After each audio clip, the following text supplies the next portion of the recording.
আসসালামু আলাইকুম। কেমন আছেন সবাই? ভালো আছেন?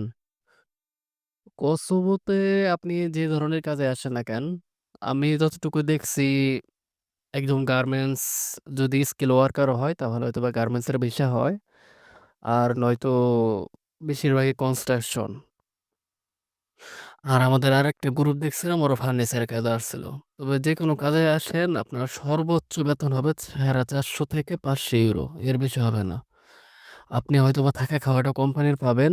হাত খরচ টুকটাক সবকিছু মোবাইল খরচ বাদ দিয়ে আপনি আ বাংলাদেশী টাকায় ৪৫ থেকে ৫০ কোন সময় রেটের উপর ডিপেন্ড করে ৳৫৫,০০০ পাঠাইতে পারবেন। এর বেশি আমি দেখি নাই আরকি। মানে আমার চোখে পড়ে নাই। এখনকার বর্তমান রেট অনুযায়ী আপনি ৫০ থেকে ৳৫৫,০০০ বাংলাদেশে পাঠাইতে পারবেন। এইটাই আরকি। ওই যে আ ৳৬০০, ৳৮০০ এগুলা আসলে হয় না। অনেক স্কিল ওয়ার্কারও খুব ভালো স্কিল ওয়ার্কার হলে আপনার ৳৬০০ বেতন ধরে। এর বেশি উপরে ধরে না। আর নন স্কিল ৳৪৫০ থেকে ৳৫০০ এর মধ্যে হয় আরকি।